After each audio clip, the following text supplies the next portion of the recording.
Yo, what's up everybody? It's your boy Sean Be Nice back here on some more Heat Rock, and today I'm gonna show you guys how to shoot like Peter Mckinnon. It's more so Peter Mckinnon for dummies. He does a lot of this stuff in his videos, man, but I think some people kind of need more of a deep dive explanation of how he does it. And since that's who I learned how to edit from, we're giving you guys some tips of the trade. Here we go. Now, even from right there, you guys can see that I'm doing a transition. I'm creating a transition so I don't have to do one in post. So pretty much just me putting the camera to my shirt. Boom. Creates an easy transition. Another transition we're gonna do is we're gonna spin into the next scene like so. And boom, and as you guys can see, we are now in the living room. Now the trick to that is that you wanna spin the same way you spun in the direction outside. So if you spun to the right when you get back in the crib, you wanna go ahead and spin to the right again. But let's get some lights on in my crib. I don't know why it's so dark. Now, most of the stuff you guys see today will be, in post, but at least I want to kind of show you guys just the basic, which frame rates to use, which frame rates work best. And heck, I might even throw a smartphone in there just so you guys can see how it does with good measure. Now, the smartphone that I'm more likely to be using is my Note 9. We had to shoot that at 4K 60. We'll do 120, 180 on a GH5 to show you guys which one works better.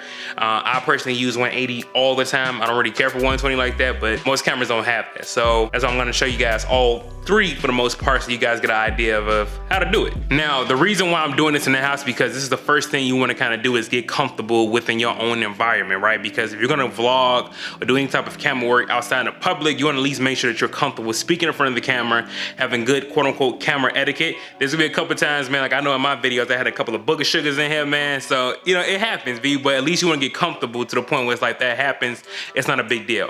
So I'll just do maybe like 3 B-roll shots, one of 60, one of 120, one of 180, and then we're gonna move to my office, which is pretty much just my little corner, and I'll show you guys how to do that all in Premiere Pro. So let's go ahead and get straight to the B-roll now.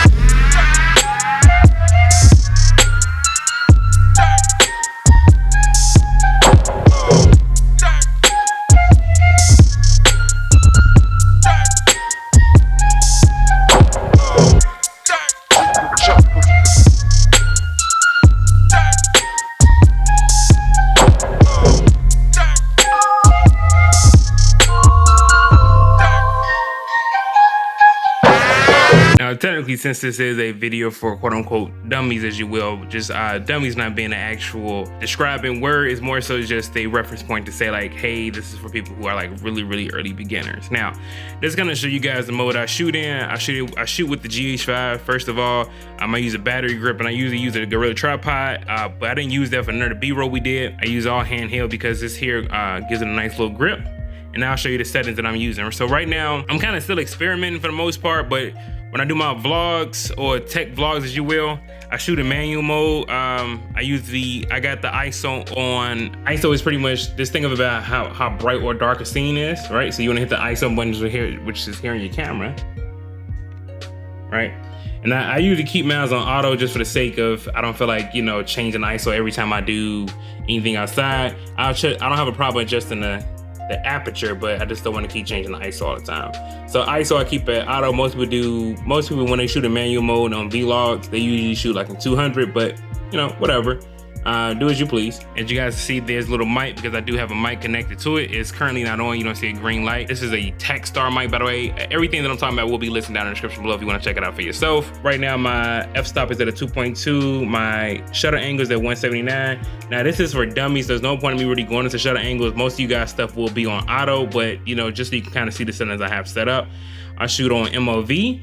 You can shoot on MOV or MP4, really doesn't make a difference. And again, I shoot on Vlog. Now, but with the GH5 Vlog, you have to purchase. It does not come installed in the camera. So again, with this being for dummies, I don't really think that's a point that we need to really discuss. But as far as the actual 4K I shoot in 4K 10-bit. It just does a lot more with colors as far as how much details hold. So 10-bit versus 8-bit, just something kind of a rule of thumb to keep in mind is 10-bit will definitely hold more color information or just more information overall than 8-bit. As you can see, it shoots at 150 megabytes per second versus the 8K 100 megabytes per second. So yeah. Now this is more so focused on the editing part, not so much more camera settings. But there's a couple of good videos I can link or maybe pop up in the description up top or something like that to show you guys, if you guys are using a GH5, what are some of the best people to look at as far as like GH5 camera settings and how to use their things and whatnot.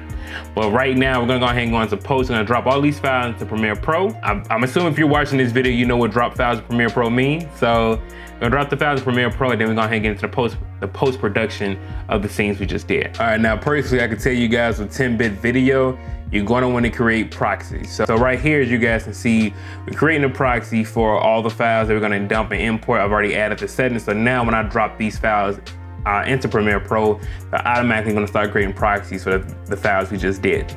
All right, so first thing you wanna do is make sure your proxy is on, right?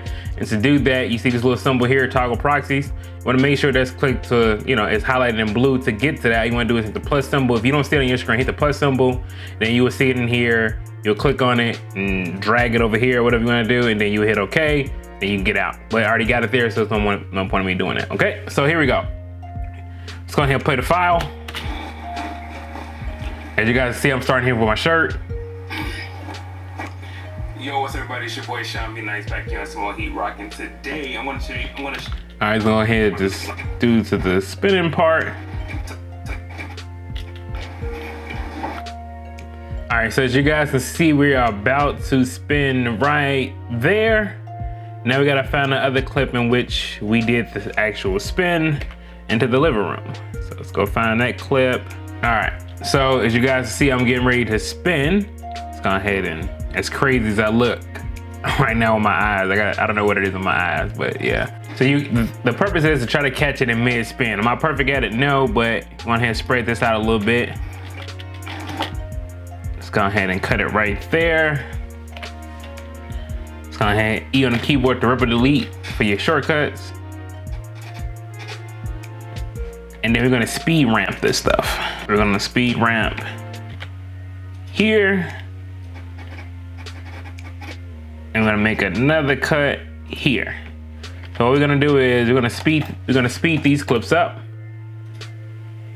I'll do about 500, should be good enough. And then I'll do this one to about 500 as well. Bring those two clips together. Let's see how it looks. A little bit too fast.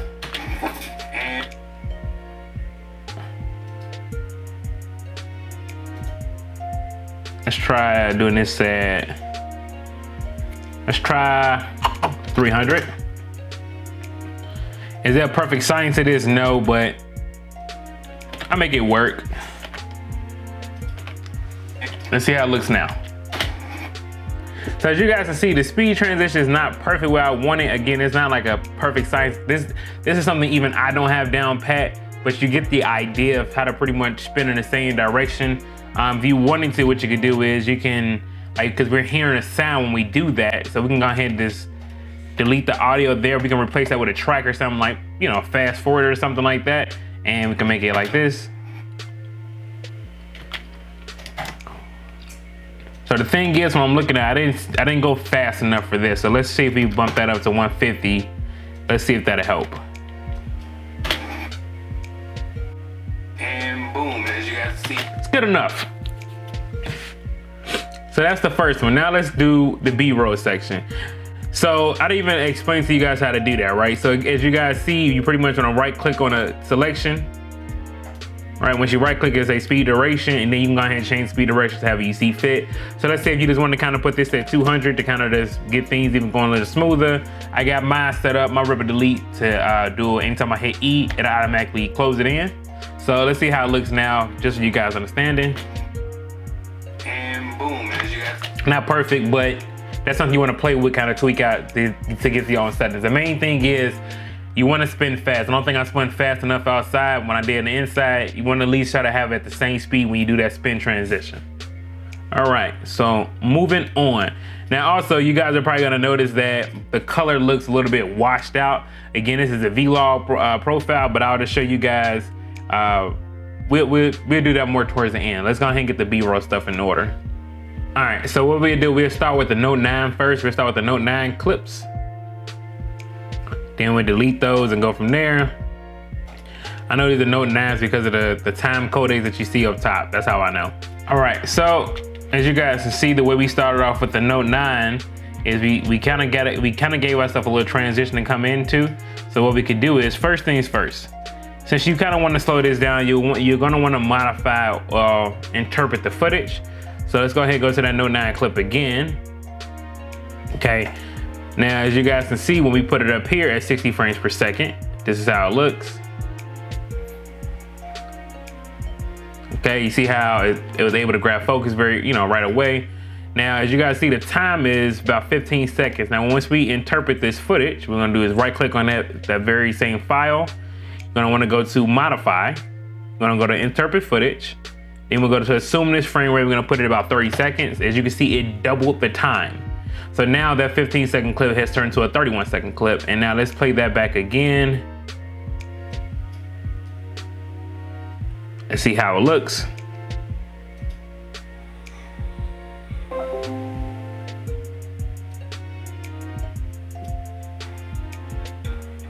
It's still a little bit too fast. Let's try to modify it again. Maybe the thing is, you want to be careful when you modify the footage, because if you drop the frame rate too low, you kind of get this choppy effect. So let's see how it's gonna look at 24 frames per second. It added like another 38 seconds on it.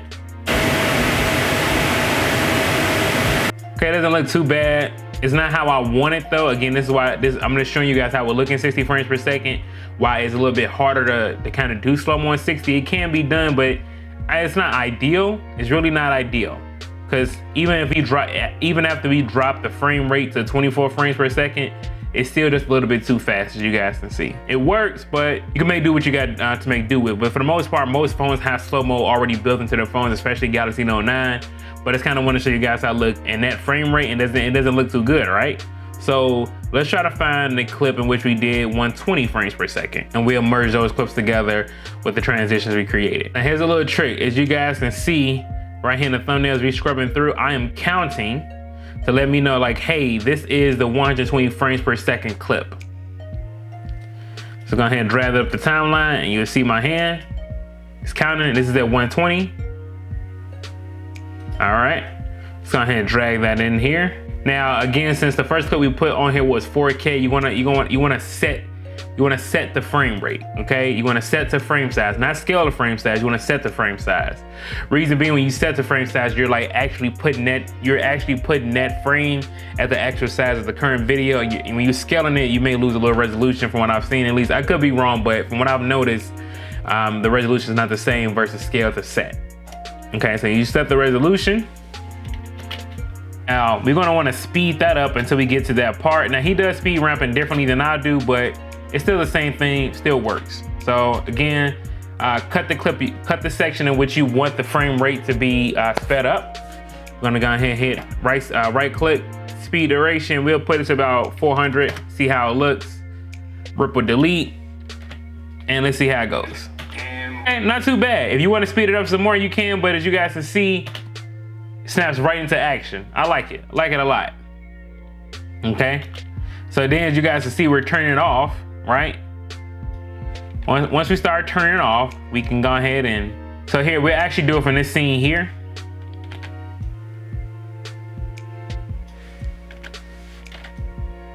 All right. So let's go ahead, as you guys see, I'm coming in for the shot. Start to move a little bit, start to pan. So we're going to kind of speed it up once we hit that pan. So we're gonna go about right here. We're gonna hit speed up that animation. So again, right click, hit speed duration. We'll do about 400. Should be good enough. And boom, it goes right off, okay? We'll do it when it get right there in focus. Again, we're gonna cut and then we're gonna merge those clips together. We're gonna cut here, we're gonna, now this is a longer clip here, so we probably wanna do the duration to about 600. Let's try 800.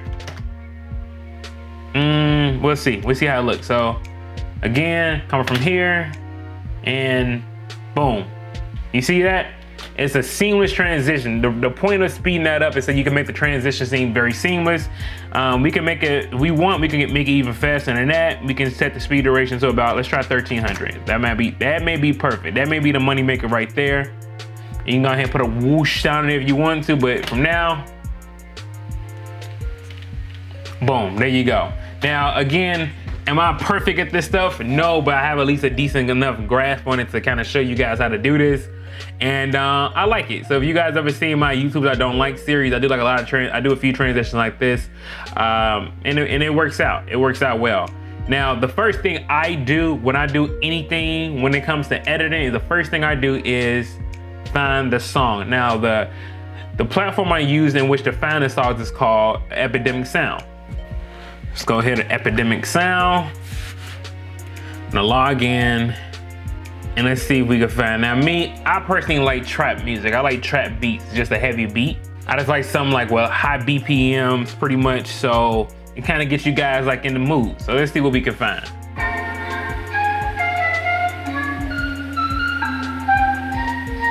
See, it starts off slow because it gotta build up. You wanna build up to kind of control people's heart rate, like, oh man, what's gonna happen next? And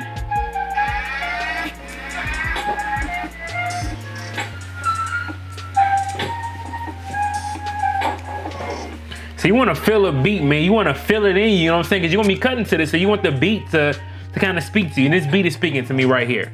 Then we're going to drop this down here and see how we can kind of cut it to the beat. Now you want to spread this out. Again, if you guys saw that here, I'm going to spread it out. And let's see how it comes in.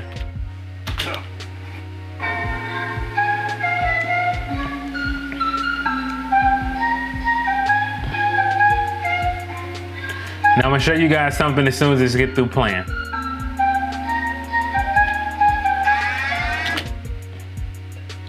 All right, now as you guys can see, the beat hits it right here about at this point here. So let's spread this clip out to kind of see where it's gonna hit at. All right, so let's see. All right, so the bass kind of kicks in right there. So let's say if you was doing a video, you kind of you want that bass to kick as soon as the clip comes on. We can do that. We'll do about right, yeah, we do about right there. So let's see how that goes. Not as perfect as I want. Let's try again. And there we go. Yeah, there we go. Okay.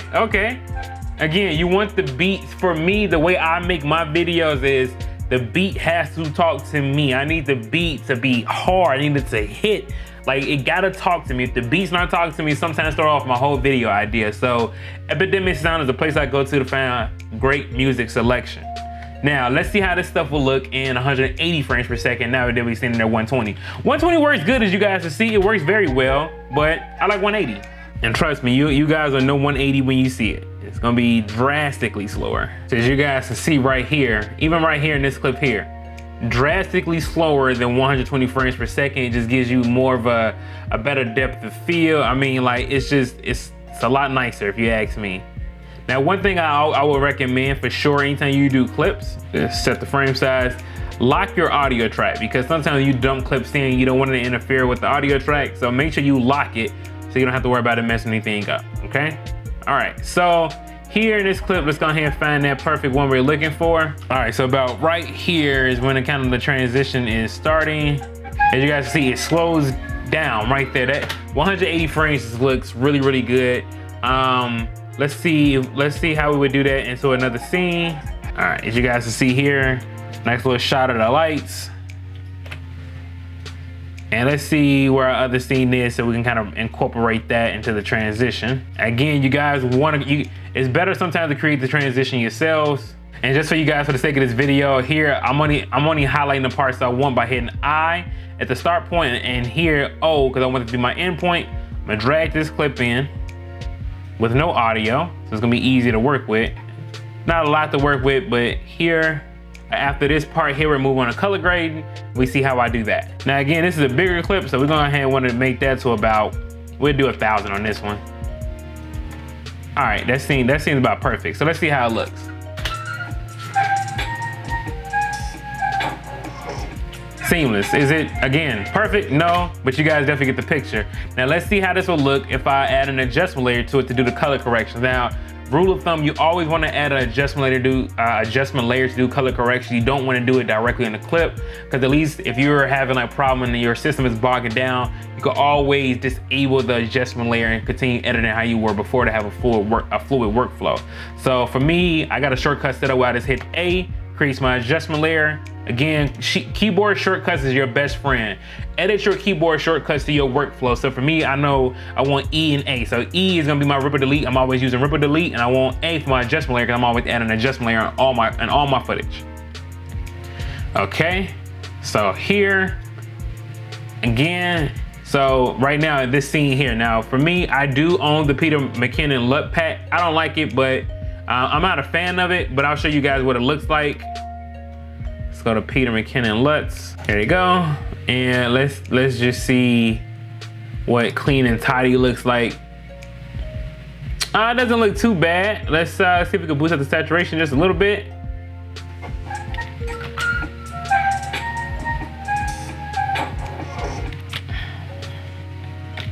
Problem is we added that LUT onto the actual clip and not the adjustment layer. Let's do that again. Browse, clean and tidy. Let's go ahead and put that on there. Now it's on the adjustment layer. Again, we can boost the saturation a little bit.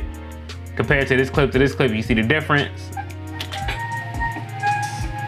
All right, now let me show you the LUT pad I normally use. Is gonna be honestly the Mira default Rec 709. It brings out so much color in me. I really love this LUT here. Like it's perfect. We'll just go ahead and boost up the saturation just a little bit more. We can bring up the exposure just a little bit because it's kind of dark. Because at 180 frames per second on the GH5, it brings down like the exposure a little bit. And also you can't do autofocus either, so you have to do manual focus. So it's a little bit harder, but with practice and time, you'll get it. So we're gonna boost up the exposure a little bit. We'll make it a little bit warmer. Kind of give it like that off nice house warm feel. We'll drop the blacks a little bit to kind of bring out the color just a little bit more. We don't want to crush them too bad. And then we drop down the shadows a little bit and see what the whites are looking like. White's okay. Boost up the contrast a little bit. I like punchy colors. This is just me. You don't have to do this. Okay, so let's see how it looks now.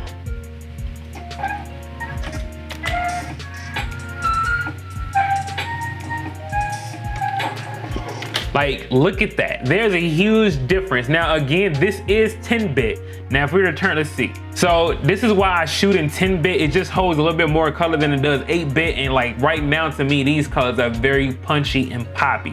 So when you guys see this, like, you know, in post, when this video is actually out, you're gonna see that. You're gonna see how we got to this part. So it looks really, really good.